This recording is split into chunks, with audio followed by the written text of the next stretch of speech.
الحمد للہ وکفا وسلام علی عباده الذین اصطفى اما بعد۔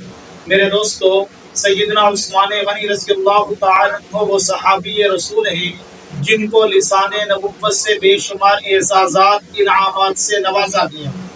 حضرت عثمان غنی رضی اللہ تعالی عنہ کو یہ اعزاز بھی حاصل ہے کہ ان کو شرم و حیا کا پیکر کہا جاتا ہے۔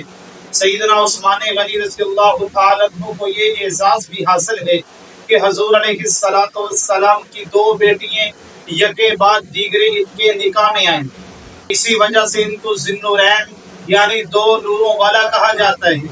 حضرت عثمان غنی رضی اللہ تعالی عنہ کو یہ اعزاز بھی حاصل ہے کہ میرے پیارے نبی صلی اللہ علیہ وسلم نے ان کے بارے میں ارشاد فرمایا، اے عثمان، اگر میری 40 بیٹیاں ہوتی تو میں ایک ایک کر کے یکے بعد دیگرے آپ کے نکاح میں دیتا چلا جاتا۔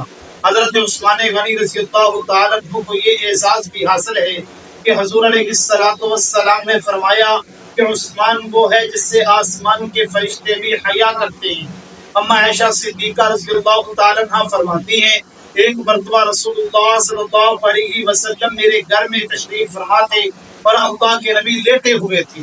حضور علیہ السلام کی پنڈلی مبارک سے کپڑا اترا ہوا تھا۔ تھوڑی دیر کے بعد دروازہ کھٹکا، پوچھا گیا کون؟ فرمایا یا رسول اللہ، میں ابو بکر ہوں۔ اللہ کے نبی نے اجازت دی، حضرت ابو بکر آئے، حضور سے بات کی اور چلے گئے۔ حضور علیہ السلام اسی حالت میں بیٹھے رہے۔ تھوڑی دیر کے بعد پھر دروازہ کھٹکا، حضرت عمر فاروق آئے رضی اللہ تعالی عنہ، حضور علیہ السلام سے بات کی، پھر چلے گئے اور اللہ کے نبی اسی حالت میں لیٹے رہے۔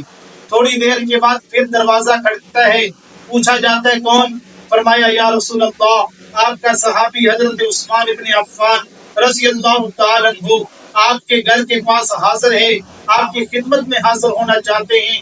میرے نبی علیہ السلام کے کانوں میں جب حضرت عثمان کی آواز پڑی، اما عائشہ صدیقہ کہتی ہیں اللہ کے نبی ٹیک لگا کے بیٹھے تھے، سیدھے ہو کے بیٹھ گئے۔ فصفا ثیابہ، میرے محبوب نے اپنے کپڑوں کو صحیح کرنا شروع کر دیا، اپنی پنڈلی مبارک پہ کپڑا ڈال لیا۔ حضرت عثمان آئے، بات کی، چلے گئے۔ اما عائشہ صدیقہ کہتی ہیں میں نے پوچھ لیا یا رسول اللہ صلی اللہ علیہ وسلم، میرے باپ حضرت ابو بکر صدیق آئے، آپ اسی حالت میں بیٹھے رہے۔ حضرت عمر فاروق رضی اللہ تعالی عنہ آئے، آپ اسی حالت میں بیٹھے رہے۔ جب حضرت عثمان غنی رضی اللہ تعالی عنہ آئے، آپ تیگ لگا کے بیٹھے تھے، سیدھے ہو کے بیٹھ گئے۔ آپ نے اپنے کپڑوں کو ٹھیک کیا، آپ نے اپنی پنڈلی مبارک پہ کپڑا ڈال لیا، اس کو ڈھانپ لیا۔ وجہ کیا ہے میرے محبوب؟ اللہ کے نبی علیہ السلام نے فرمایا، اے عائشہ، الا استحیی من رجل تستحیی منہ الملائکہ، میں اس شخص سے کیوں حیا نہ کروں جس سے آسمان کے فرشتے بھی حیا کرتے ہیں۔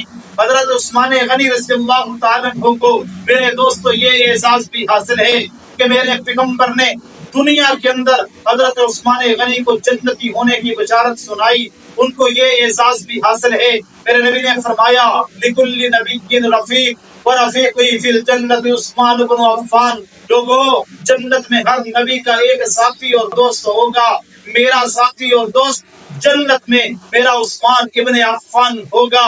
میرے دوستو، یہ حضرت عثمان غنی رضی اللہ تعالی عنہ کی عظمت ہے، یہ ان کی شان ہے، یہ ان کے مناقب ہیں، یہ ان کی فضیلت ہے۔ اللہ تبارک و تعالی ہمیں تمام صحابہ کرام کی محبت، اہل بیت کی محبت سے سرشار فرمائے اور ان کا ادب و احترام اپنے دل میں بٹھانے کی، سجانے کی توفیق عطا فرمائے۔ اللہ ہمیں عمل کرنے کی